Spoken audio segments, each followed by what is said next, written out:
some of the resources that we have at your disposal, that with the Pawtucket Foundation, the Northern Rhode Island Chamber, the Hispanic Chamber, and Commerce Department have been doing and putting together for you.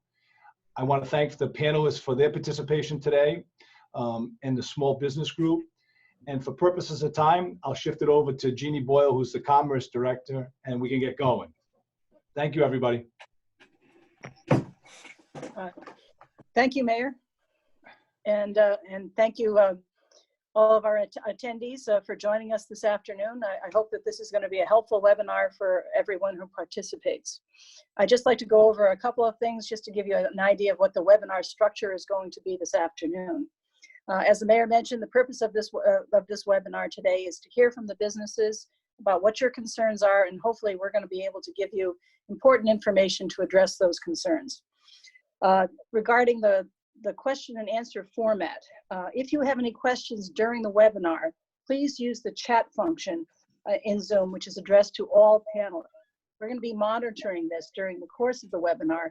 We're going to do our best to make sure that we answer your questions during the course of the next hour. Excuse my Spanish, but for our Spanish speaking participants in the webinar today, se puede enviar preguntas en español. Tendremos personas disponibles para responder las sus preguntas.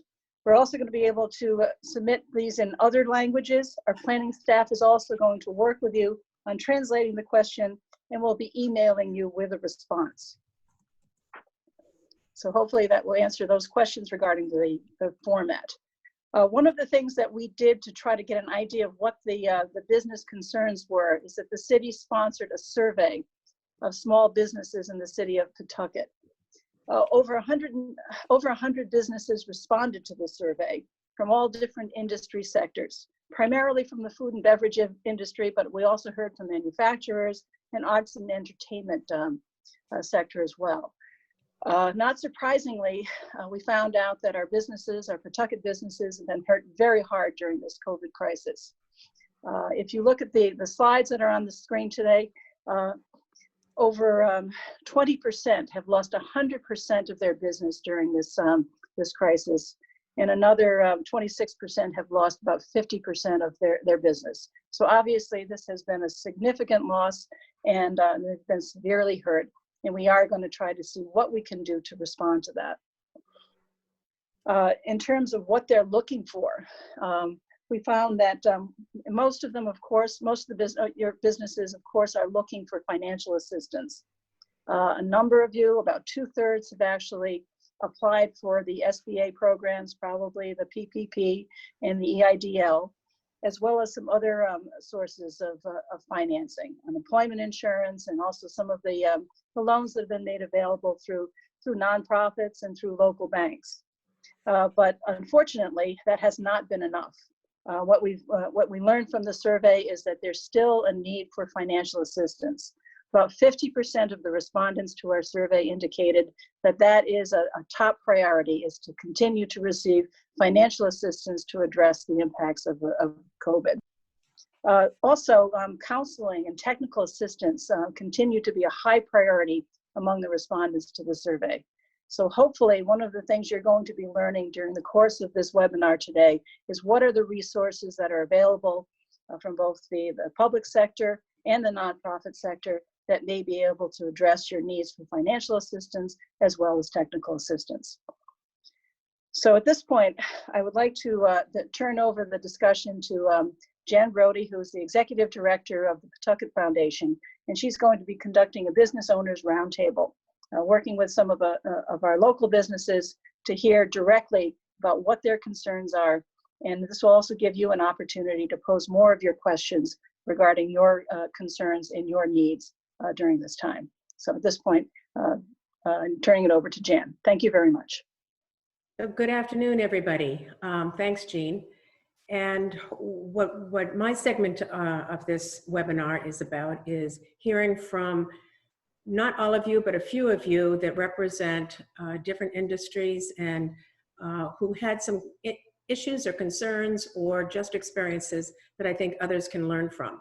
I've made many dozens of phone calls, as have others, to try and reach out to hear from many of the small businesses of Pawtucket. And what we'd like to do is now hear from you. And we've got 3 people in particular that we're talking to. And I'm going to first ask you a little about your own story, and then a question or an issue that you would like to pose either right here and now, or for us to follow up with and find some answers for you either later in the webinar or after the webinar is completed. So I am going to start with Dennis DeLoach, Joyful Hearts Child Care Center. He and his wife run this wonderful child care center on Cottage Street in Pawtucket. And it's for basically toddler until school age. And as we all know, preschool and daycare centers have been one of the areas that have been shut down. So I'd like Dennis to speak about how he's managed, how he, his business, and his employees have managed during this shutdown.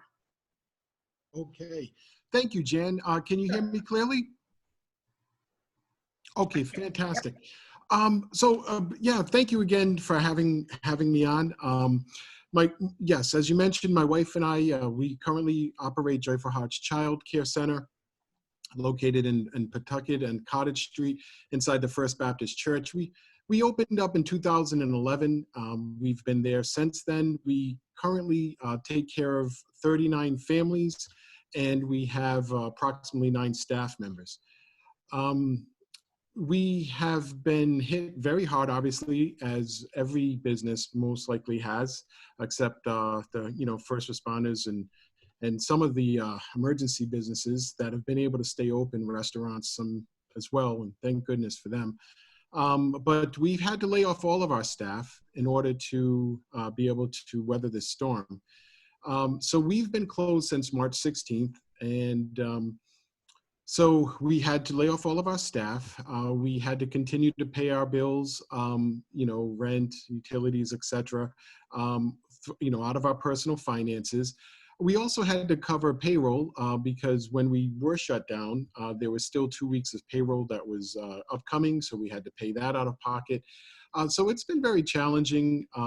Our staff, most of them have been able to get unemployment. Some of them still had some difficulties paying some of their bills, even though they were receiving unemployment because it was delayed a week or 2 due to whatever factors. So we actually helped some of our staff pay some of their bills, making sure their mortgages were paid, and et cetera.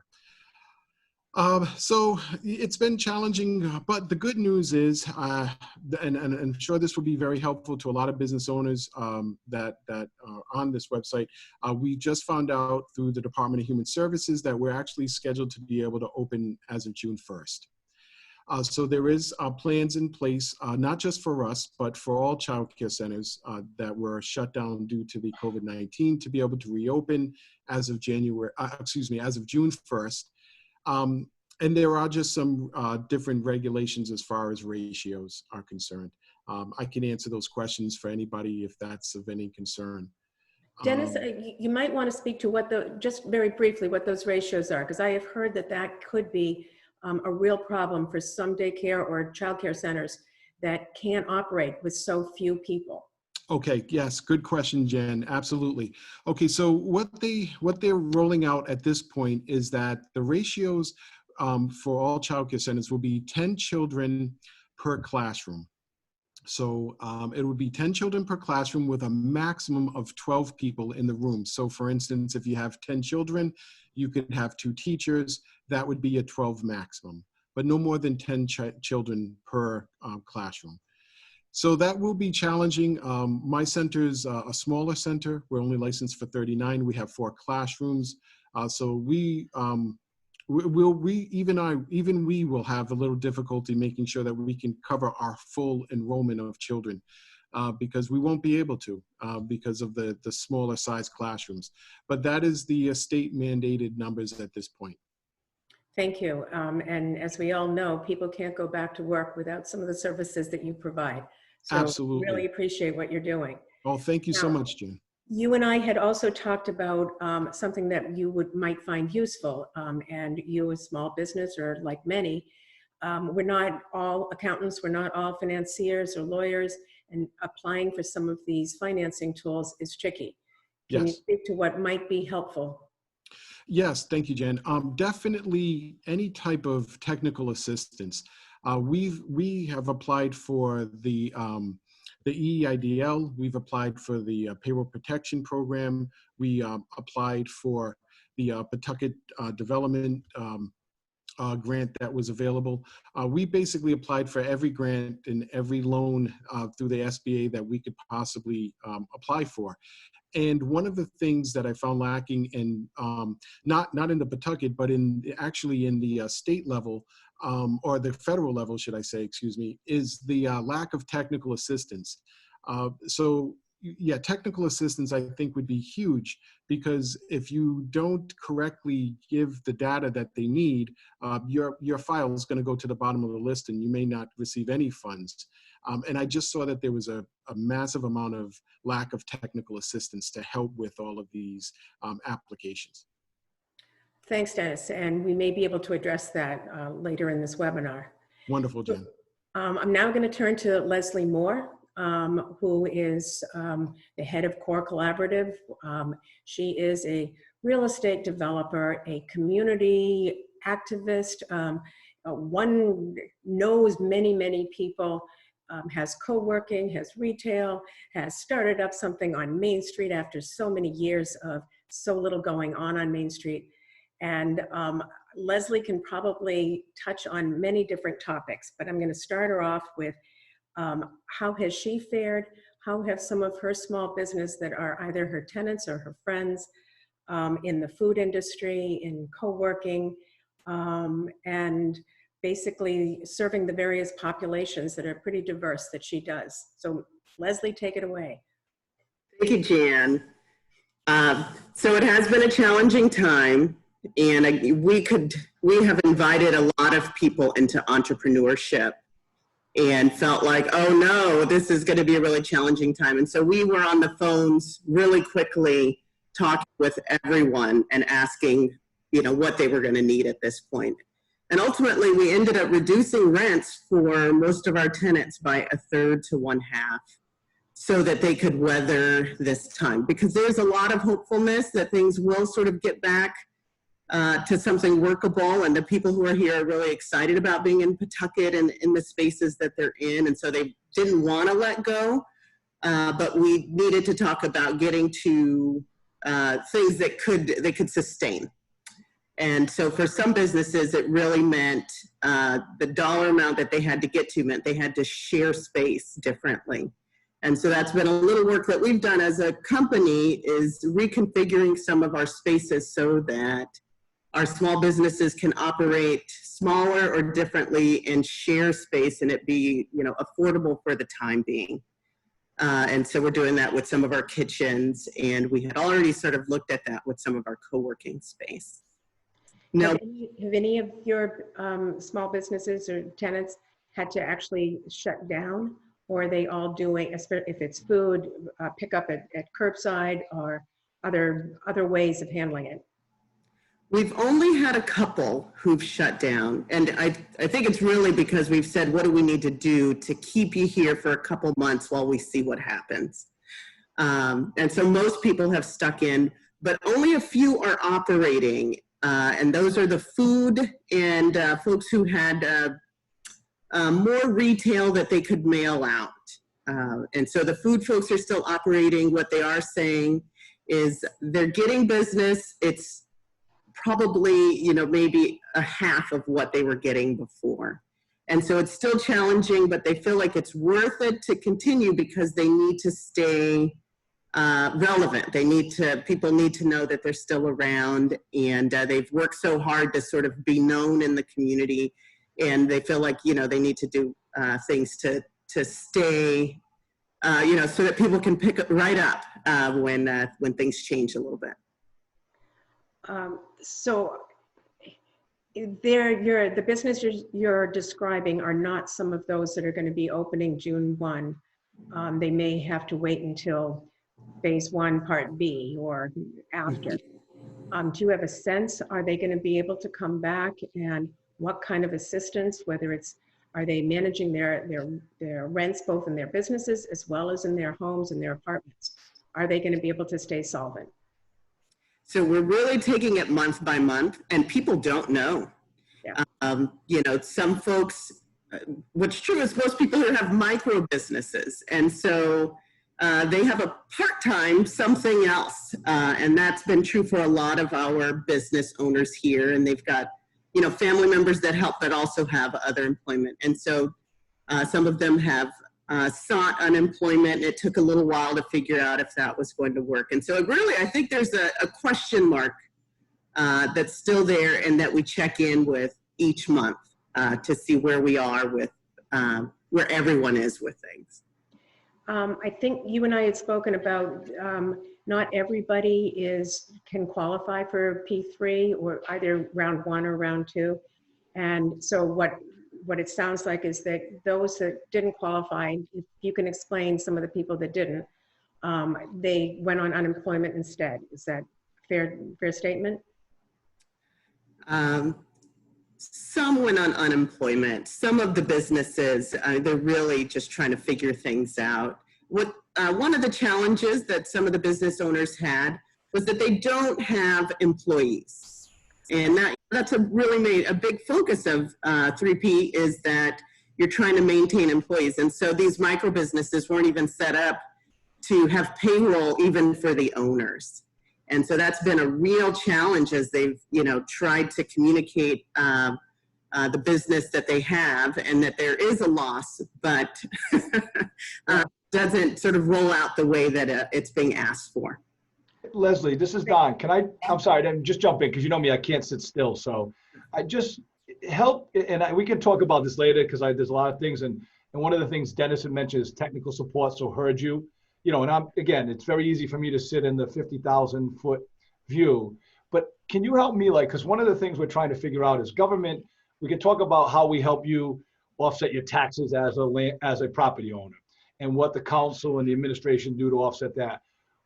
If there was anything, and I shouldn't say it this way, but for those small businesses who didn't qualify for the for the PPP, what is it that could be helpful? And we can talk offline, but those are some of the things that the intent of, for me in this conversation, was to understand those better, because the larger companies that have multiple employees, they qualified, right? So they've gotten some of their share. The one-offs, or the person who is their husband and wife, or their partner in them, or running that business. If you don't mind, not to belabor it, but could you throw a couple of suggestions or send an email separate? I don't want to take away from the format. I don't want to answer for Leslie, but I was just yesterday on a eggs and breakfast with Senator Reid that the Northern Chamber hosted. And this PPP round 3, part of the, you know, it's sort of a reinterpretation of PPP, is going to be less payroll specific. It is addressing the fact that not everybody has employees. So that's definitely in their minds. And Senator Reid's deep in the muck in the middle of that. And if I can, Leslie, I know I asked you a question, thanks, Gian, but what I'm trying to get is out of the governmental perspective for 1 second, because they're telling the municipalities, as we have these conversations with the federal delegation, is they're going to make it less restrictive, and there might be dollars coming to us, right? So assume that they wave this magic wand, Leslie, right? And they say to us, hey, here's an unlimited budget, which you know isn't the case. But what is the non-traditional needs that are out there that maybe we try to figure out a way? I know we're working with Northern Ireland and Pawtucket Foundation, and you're going to hear from Oscar from the Hispanic after. But help me just understand, from your perspective in your world there, what are those needs for those other businesses, please? Some of the things that folks have talked about around here that I think are really interesting are, could there be some dollars that go towards helping people pivot? The word is that the Grubhubs of the world take a lot of profits, and that's actually how people are getting food to their customers. And so can there be some dollars that help with new delivery systems that are more internal?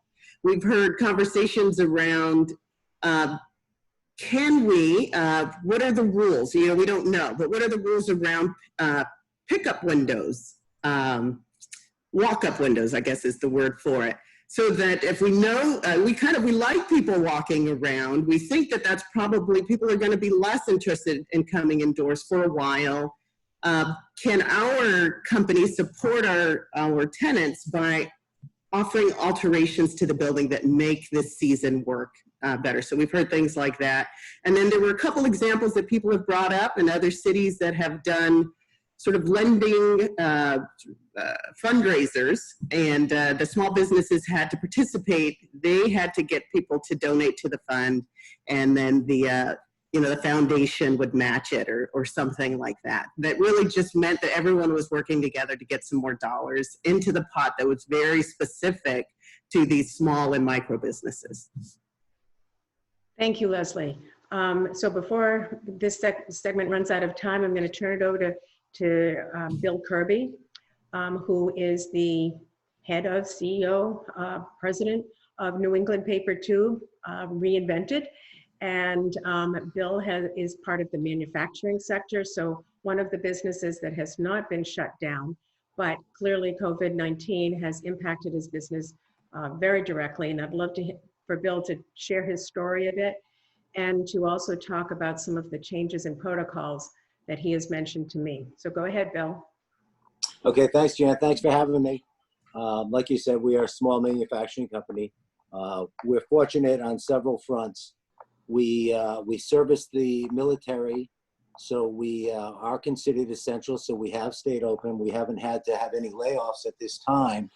We're also fortunate that we bank with a small community credit union here, Navigant. So when this first came out and they first started discussing the PPP, we were able to apply immediately, and we were very successful in getting the loan pushed through. It came through within 9 days. So we were very fortunate there. We have not had to tap into it yet, which is a testament to our customers. They've all been paying on time. We've been shipping, we've been paying, they've been paying, and we've been able to pay our bills. One of my concerns is another sector we service is the pyrotechnic or the high-end pyrotechnic business, which includes Disney and also includes rock venues, concert venues. So that's an industry that appears it's not going to be opening up anytime soon. So that's a concern for us. That represents about 30% of our business. So that's my concern as to how we're going to replace that this year. So we have to sort of anticipate operating at a 30% or 35% decline in our revenues. So we've got to make adjustments. Right now we're at full staff. We've been very fortunate. We're also fortunate that we were members of the RIMA, Rhode Island Manufacturing Association. They've been very good to us, not just to us, but is very informative. They've been getting information out to us quickly, and we've been implementing that information. So I think on that end of it, on the PPE end of it, we started on April 3rd. We signed the pledge agreement to basically follow the protocols going forward, that the guidelines that have come out. So we initially started on April 3rd, and several changes have come out. So we've been following those. We're all wearing masks. We have the hand sanitizers. We have the thermometers. We're doing temperatures during the morning. We're cleaning down break rooms, kitchens. So we are following the protocol that's out there. Fortunately, we've all been healthy, so it seems to be working. So yeah, I think right now we're in a really good place at the moment. If it's going to stay that way, we don't know. Again, I'm anticipating a decline, so I'm going to try and budget based on what I think is going to happen going forward. Thank you, Bill. You and I had also talked about, I think you used the term unemployment on steroids, the added $600 that goes with it. How has that come into play relative to the P3 programs from the government? That is a challenge because we're not a high wage shop. We're relatively in the middle. some of the employees could be laid off, and they could be getting their state unemployment that they're entitled to, and also the additional $600 that the federal government is putting out. So you have some workers here that could actually be making double if they were home. But in our case, I had to explain that if we were to close for an extended period of time, whether or not we would have come out on the other end, that was the biggest concern that I had. And I had to express that to them.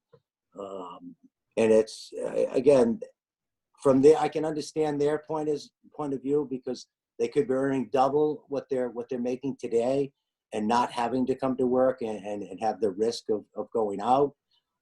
So I tried to, we did put in some incentive plans.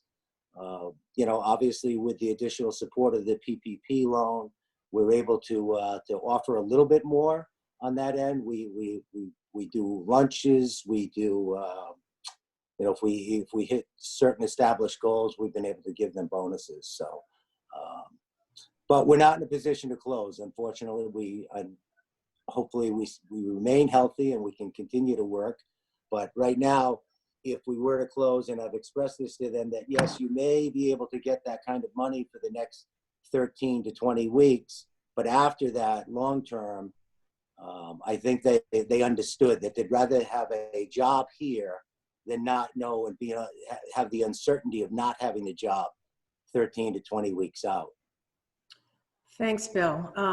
So I'm seeing in the chat room that there are some questions. Are they specific to this panel, or should we wait and take them at the end?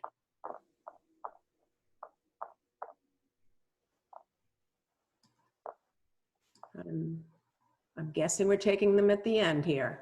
Let's do it at the end, Jan. Okay, that's great. So at this point, I think we turn it back to Jean Boyle, who will be talking a little bit more about some of the city's resources. Right. Thank you, Jan. I appreciate that. One of the things I'd like to touch upon is the city's COVID-19 emergency loan program. Actually, Dennis Deloach was one of our recipients. The city and the PVDC created this to try to address the immediate needs of a lot of the businesses that were being either shut down or forced to close a lot of their operations. The intention of it was to try to make it as kind of simple and I guess expeditious a program as possible. So from the time that the PVDC launched this program, within 8 days, we were able to close on 14 loans. So the loans are up to $10,000. A business can ask for less. And it's a 2% interest rate with no payments for the first 12 months. You do have to demonstrate that this is a loss of at least 30% of your business as a result of COVID. And because of the success of the program, we ran out of the CDBG funds that were used to fund it. And then the Bristol County Savings Bank actually stepped up and donated an additional $50,000. The mayor has decided to dedicate an additional $300,000 in the CDBG COVID funds to replenish this. So what we try to do also is to make this a hands-on process. So any of the businesses who are going through the application process, our staff, Herb Weiss, Ed Soares, try to work with them every step of the way to make sure that this is a clear process and that they can go through it as painlessly as possible. In addition to that, we've tried to provide some technical assistance. We'll answer questions. We've also created a kind of a clearinghouse of information on the city's webpage of all of the other resources that are out there, both federal, state, and nonprofit resources.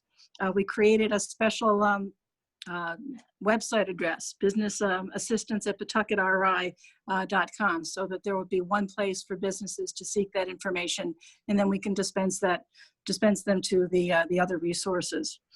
We also put together a listing of all of the restaurants in Pawtucket that were doing takeout as well as delivery, knowing that this was going to be the way they relied on trying to get some additional revenues into their coffers. And we're trying to be nimble. I mean, obviously, it's a very changing situation.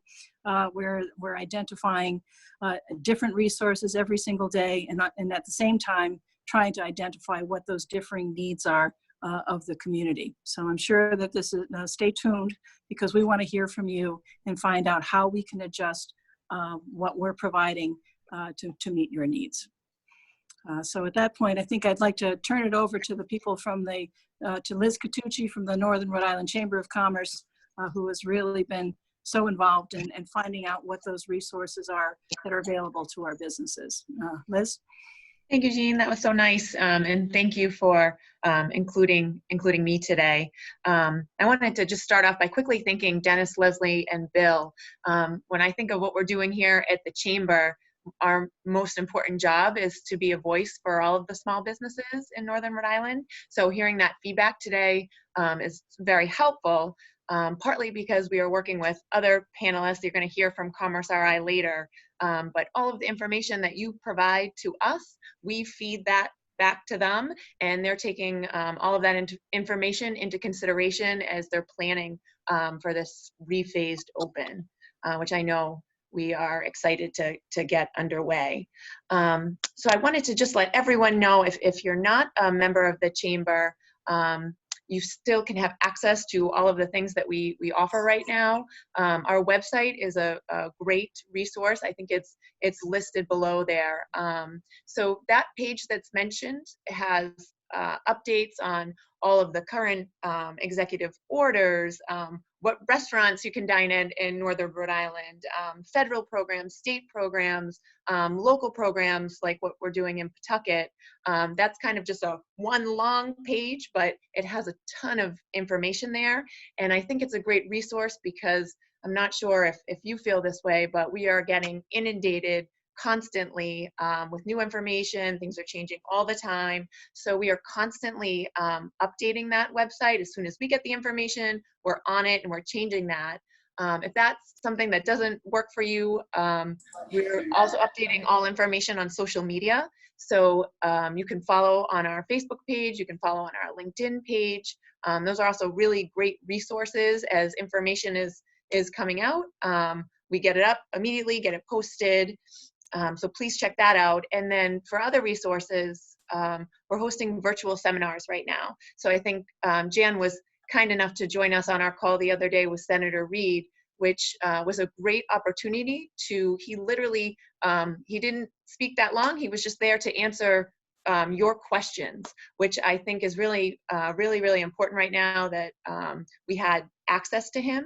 So if you have questions, please feel free to submit them to us at the Chamber. There's a phone number there. Don't hesitate to call us, email us, whatever you feel comfortable with. And our job is to be the connector.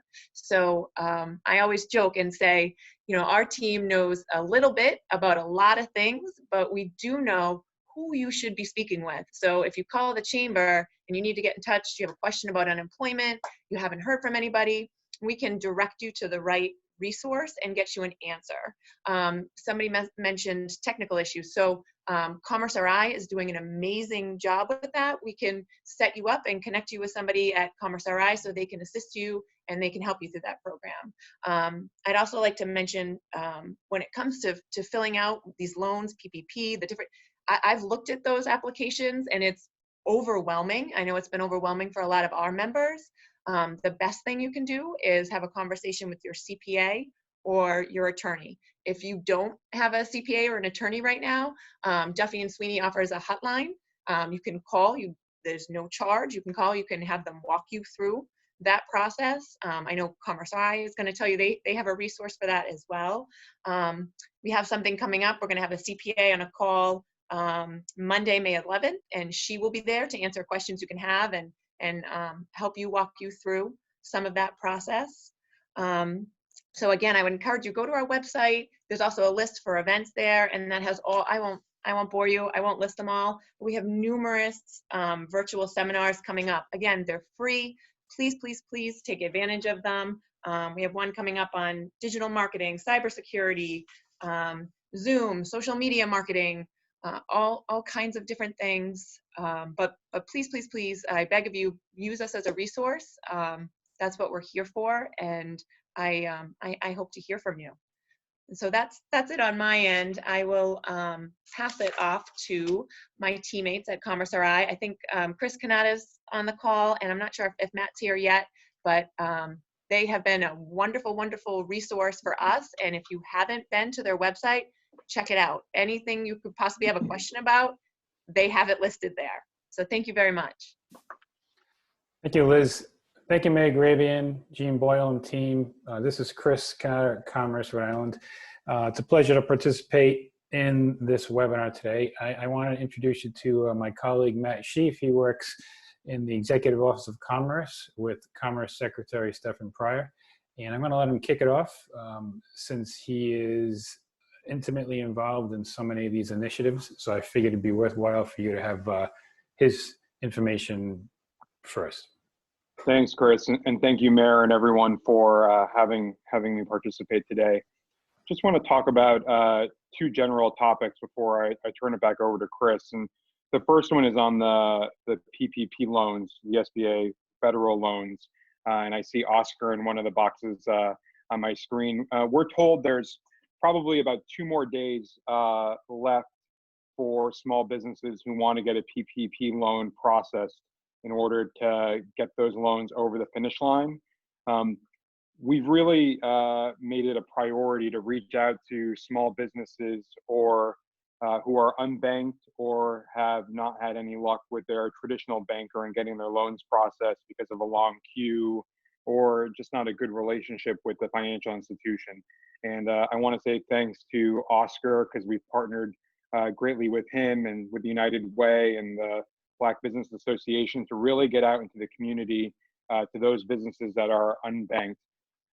Commerce has made connections with some local lenders and also some national nonprofit lenders who are still willing to process PPP loan applications. And so it is not too late.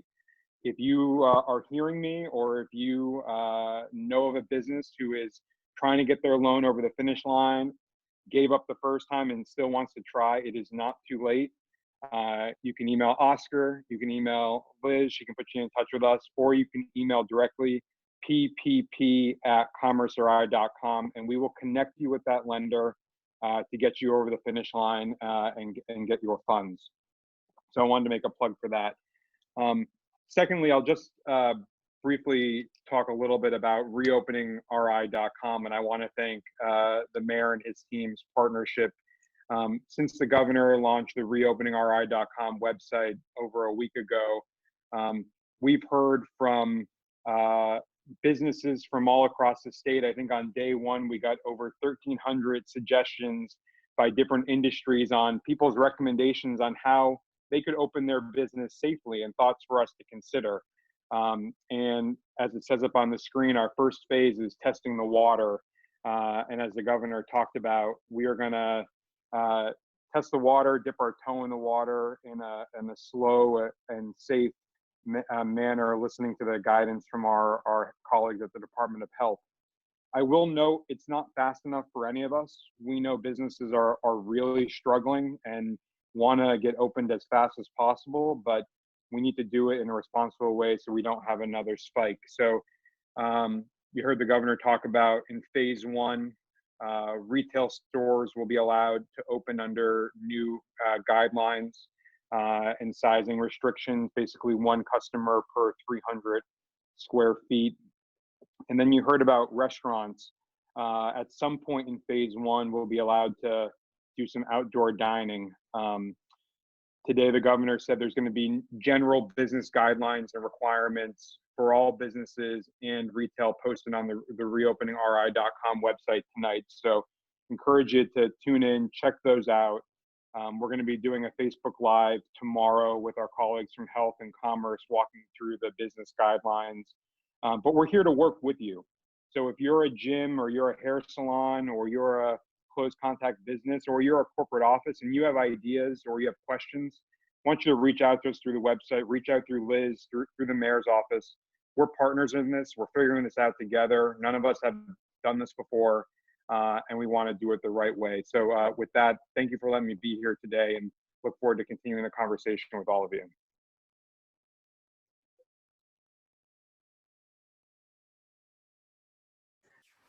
Thank you, Matt. I just want to reiterate some of the resources that can be found on the Commerce Rhode Island website. So we have made this a repository of information and programs and services that we have here that provide constant updated assistance to the business community. I would encourage all of you to check the website out daily. If you can check it out more than once a day, that's even better. There's information on the governor's executive orders. There's information on the slide deck for reopening, the survey to take feedback regarding your specific business or industry. And there are also information on other programs that may become available regarding financial resources. So we do link to SBA loans. We do provide Q&A on some of the most asked questions on the loan products, PPP and EIDL. And there are other programs as they become available. For instance, LISC, once in a while there's grant money that becomes available. We link to that program when they're active. So it's a good resource. It's sort of whatever we get, we want to disseminate to the business community as soon as possible, and that's the venue by which we do that. There's also an initiative that was introduced with Commerce a couple of weeks back for free technical assistance.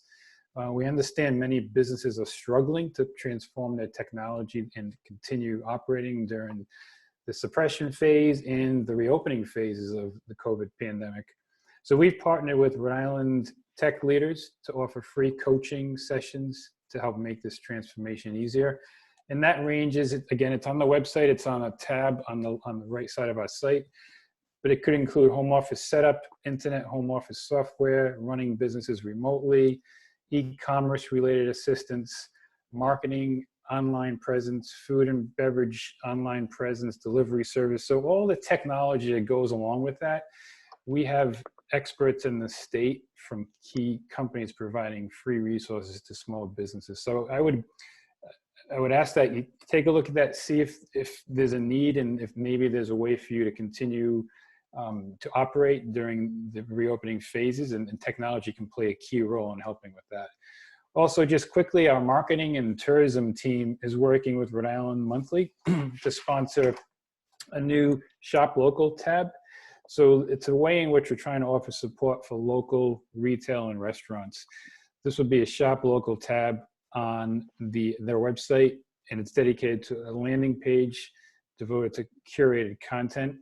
In addition, the team is also creating a village experiences and shops category on visitrhodeisland.com that we're hoping to provide more information and more things within the state by which can help fuel the growth of some of the impacted businesses during this crisis. The team is also working to send dedicated email blasts to retail and restaurant partners in the tourism database to keep them updated and solicit information.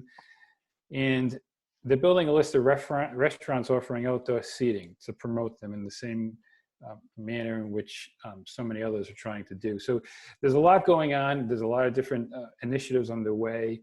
And just to get back to the statement I made earlier, commercerhodeisland.com remains the key resource to continue to be up to date on this information. If you have any questions, you can always call us at 521-HELP. That's our hotline, 521-4357. And you can email us at info@commerceri.com. We have a team dedicated to responding as quickly as possible to any calls that come in. So I would please ask that you reach out to us with any questions. Thank you so much for your time. Hey, Chris, before you segue over to the next person, I got a lot of comments about the need for, because Pawtucket is such an art cultural city, about resources that were specific for the arts and creative sector small businesses. Is that also included in your on your website and information? There are some resources listed under SBA loans and other funding tabs on the website. It goes through and lists some of the programs that may be out there to help that those industries and specifically. If there isn't, so right now I'd like to turn it over to Sarah Bradco, Rhode Island Hospitality Association. Thank you. Hey, Sarah, before you go, this is Don. Chris, I just want to thank you and Matt before you get off. Thank you, Mayor. You know, listen, you guys and gals from the governor on down, I can't imagine we're all getting in this, learning this together. So appreciate the time you've taken and the resources. And, you know, we're all about making sure everybody has the information. So thank you. I appreciate it. And Liz, I didn't Mayor, get to thank you either. Mayor, if you don't mind, I'd like to share one thing before I go, because as I said, all of us, you know, want to open as quickly as possible in the most responsible way. It's interesting to know when the governor lifts the stay-at-home order, which could be this weekend, it will be the first state in Northeast that allows retail. Yes, it's limited retail with browsing on a small basis, but we'll be the first state in the Northeast to do it, and especially in a responsible manner. And when we get outdoor dining going as well later in phase one, it'll be the same stat, first stat in the Northeast to do it, especially in a responsible manner. So it's not quick enough for my taste, because I work for commerce and the jobs are critical, and I hear every day the businesses are struggling, but together we're going to get there. And Mayor, thank you for your partnership, and Liz and everyone else on the call.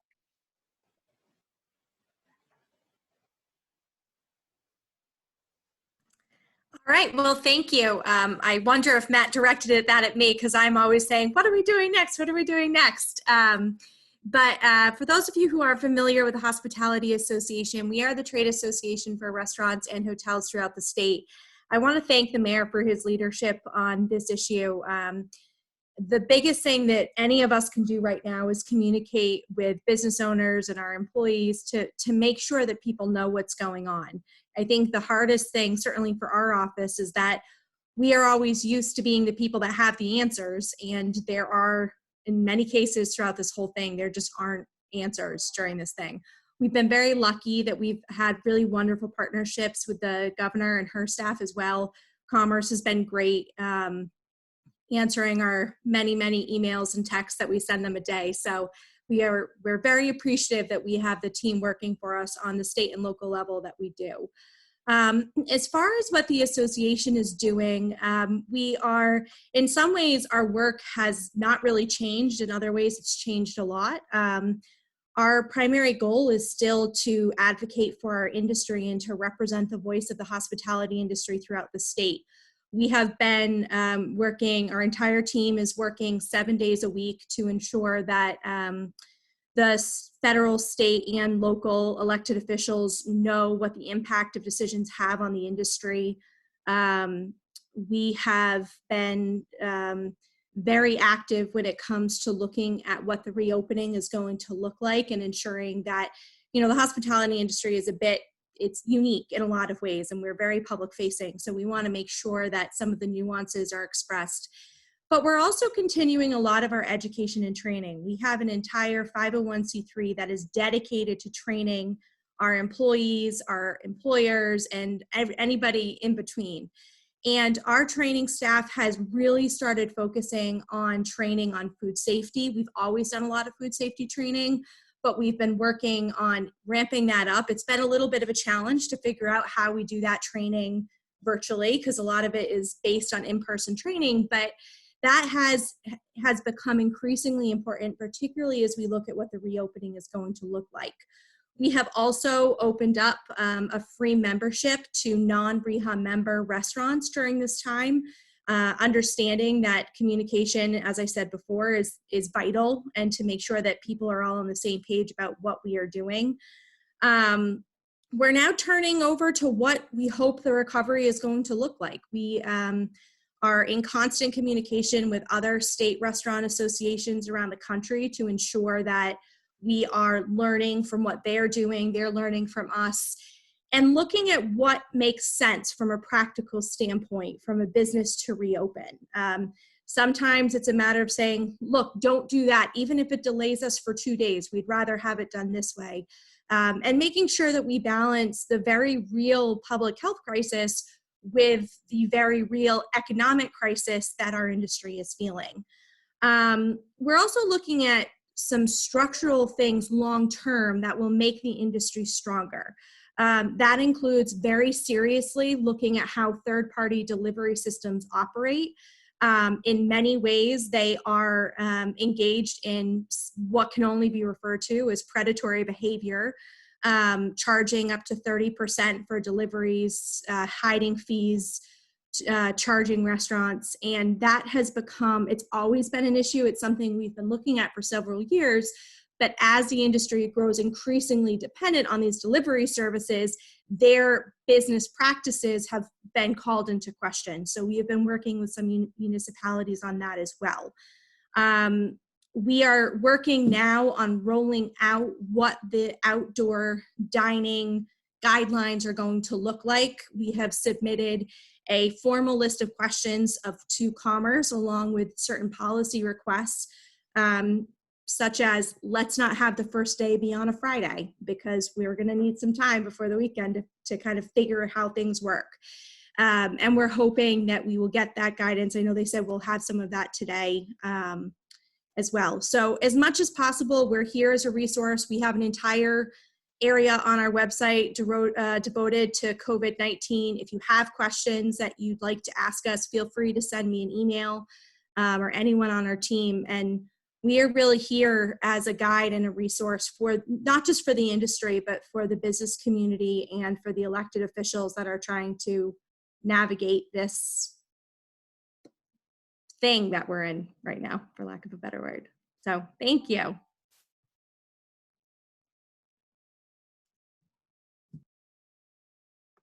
Okay, thank you. Hello. I want to say before I start, thank you to Mayor Grevian and all this team for letting me be part of this important webinar. My name is Oscar Mejias, and I'm president of the Rhode Island Hispanic Chamber of Commerce. We are working in collaboration with the city of Pawtucket in order to help our Latino community in the city of Pawtucket to get a better understanding and get better information about all this process, access to funding, other technical assistance that they could need. We also have a great partnership with Commerce RI, as Matt mentioned before, because we want to share the best information and the best assistance regarding the reopening process and even help our business owner to be prepared for the recovery process. As you know, the Latino community has been one of more affected for this coronavirus. So this is a big challenge for us to provide support. And now I'm going to switch in Spanish. Mi nombre es Oscar Mejía, presidente de la Cámara de Comercio Hispana de Rhode Island, y nosotros estamos trabajando en colaboración con la ciudad de Pawtucket para proveer soporte y asistencia técnica a aquellos negocios que hayan sido afectados por el coronavirus. Como ustedes saben, la comunidad latina es una de las más afectadas y nosotros queremos entonces ser parte importante en este proceso de recuperación. Nosotros estamos suministrando información personalizada y atención personalizada a todos aquellos dueños de negocio que quieran participar en alguna de las fuentes de fondos, como los fondos federales, los préstamos federales o algunas ayudas que las ciudades están brindando. Nosotros trabajamos para todos los negocios, hemos abierto la membresía en estos tiempos porque sabemos lo complicado que es. Y nuestro teléfono, como lo ven en la pantalla, el 401-400-1340. Entendemos que este es un proceso complicado, mucha información, muchos cambios, y por eso es que estamos aquí para ayudarlos. Entonces, quiero invitar a todos a que compartan la información de que pueden dirigirse a nosotros para entender bien este proceso y nosotros le brindaremos la ayuda necesaria. Una vez más, estamos trabajando de la mano con la ciudad de Pawtucket para brindarle la ayuda necesaria. No tiene que ser miembro de la Cámara y si quiere ser miembro, la membresía es totalmente gratis. Así es que estamos a la orden en el 401-400-1340. So I want to close my interventions saying that everybody can communicate with us, the 401-400-1340. It's not necessary that you are a member. We are attending all the Latino business who feel more comfortable to talk to us to understand better all this some funding that is available, but also the reopening process. The chamber has a free membership during these hard times. We are ready to help wherever you need and whenever you need. Thank you.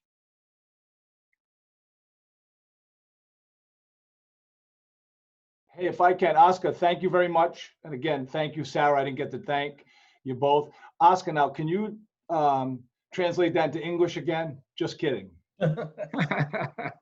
But seriously, thank you for all that you're doing and everybody on the panel. I appreciate it. Sorry, I'll turn it back to you, Jan. You know me, I can't sit still, so. Thank you. Okay, well, I guess I'll pick up the microphone now. I think I'm the last panelist, and hopefully, being the last panelist, everybody will remember what I say. So I'm not sure how comedy translates through WebEx and Zoom, but let me say this. Everybody watching and listening to the panelists today, I think you can see how there's this common thread of everybody working together and networking with one another and referring companies and individuals back and forth. So I think no matter who you end up talking to or you have access to somebody, if they don't have the answer, they'll refer you to somebody else. So just in the way of an introduction, I'm with the Rhode Island Small Business Development Center. We are a nationwide organization. We're funded by the SBA. We're also funded by the state of Rhode Island, and we're based at the University of Rhode Island. I have an office in Lincoln. We have several people in Rhode Island that work with businesses that are either starting or they are trying to grow, existing businesses. And we work one-on-one usually. We do some training. We've been doing some webinars recently on Thursdays on marketing and social media. But for the most part, we work one-on-one, hands-on, technical assistance. Dennis, you mentioned the need for more technical assistance. I think you've probably met a few people today that you might be able to talk with if you need follow-up on whether it be the PPP or just general business operations. That's something we do. And we work closely with the city of Pawtucket to help Pawtucket companies navigate in general, and then certainly through this time that we're in right now. You see on the slide there, I have small business resiliency. It's a workbook that we developed. I'm giving you the website address to it. It's a rather robust document that comes with instructions, and there's a webinar with it to view, to use as a planning guide as companies are going through major disasters. So I hope that's helpful to everybody. Also on the slide, you see, I put the SBA disaster response slide. That slide gives you information about the PPP and the Economic Injury Disaster Loan Program. It's kind of a concise one-page summary of what's going on. The EIDL program, that program opened up on Monday for agricultural companies. Okay, it's otherwise closed, but if you're in agricultural farming, that is open right now.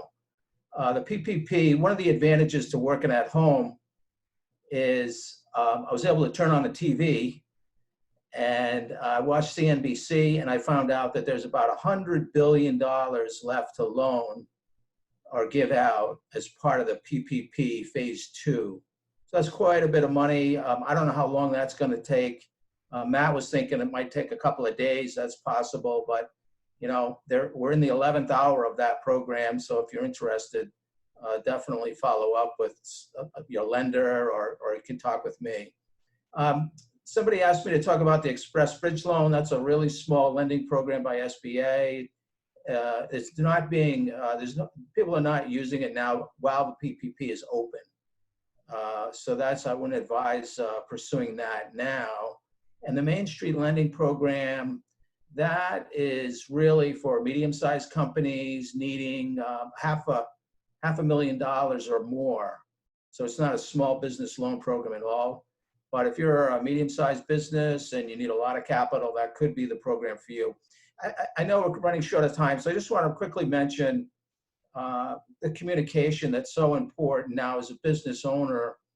You want to do as much reaching out to your customers and let them know that you're still there, you're available, you're trying to pull it together, right? You're trying to work through the system with the governor's reopening plan. You hope to be offering products and services soon. Listen to them. Find out how are your customers doing. Be a kind of a compassionate shoulder for them to talk with, and explain to them what steps you're taking to make it safer for them. Okay, because they're nervous about the virus and coming into establishments, especially retail outlets. You want to be able to tell them that you're thinking about them and you're taking several steps that are going to make it safe for them. And you have a lot of tools to do that. You have the old snail mail, you got the telephone, email, texting, you got your website and your Facebook, and you have this medium right now that we're using right now. It's become so easy to use. Everybody seems to be using Zoom or WebEx or Skype or something. That might be a tool for you to deliver products and services to your customers.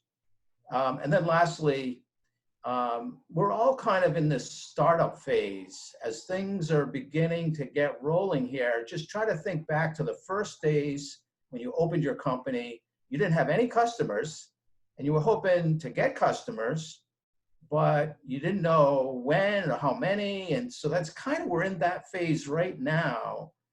And you need to, that uncertainty, you need to think about your operating expenses and to cutting them as much as you can. Even consider cutting employee wages, and with maybe the possibility of a bonus if business picks up down the road. But you could also negotiate with landlords and suppliers. You need to be really proactive about managing this disaster phase that we're coming out of here. And actually, we may be in for quite a while, at least until they develop a vaccine. So let me leave it right there. My contact information, I think you can get off of my website if you have any questions. But otherwise, I'll turn it back to Jean.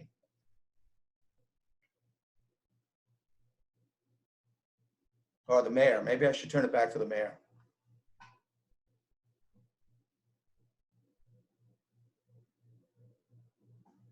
I didn't know if Jan or Jean, the questions, I don't know how we're going to address the questions before I close it out. So just for me, if it's me and we're turning it over to them, because I'm not sure, it's just really, go ahead. What I was going to just mention before the mayor gets to his closing remarks is just we're a little low on time, but what we've tried to do is answer most of the chat questions that as they've come up during the course of this webinar. For those of you whom we haven't had a chance to respond to, we are going to be responding via email to each and every question that we've received today.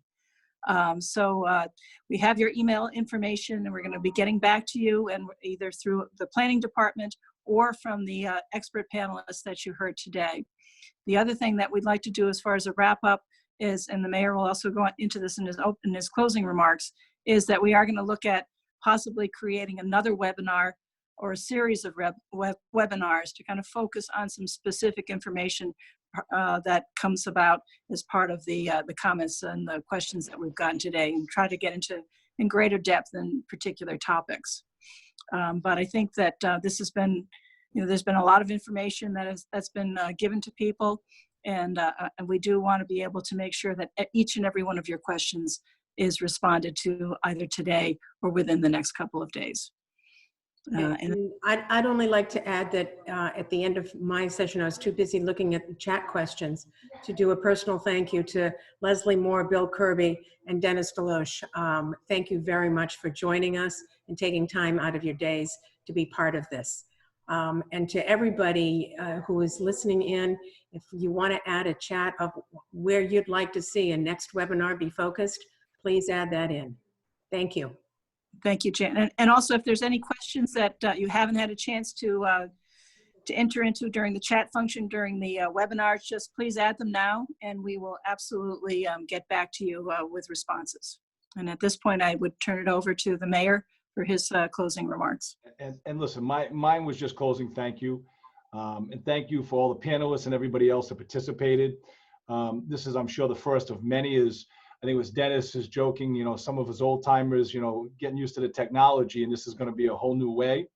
But to every panelist that was participated, from the Commerce to Northern Rhode Island Chamber, Pawtucket Foundation to the Hispanic, and anybody else I missed, thank you. I think that you gave a great amount of information. Some need to digest it. So I'll leave everybody with this, other than thank you, but is if you remember the email that they can reach out to is business assistance at pawtucketri.com. So again, thank you everybody for your patience, your time, and all of your questions, and know that we'll be here and we'll get through this together. So thank you. Thank you. Thank you.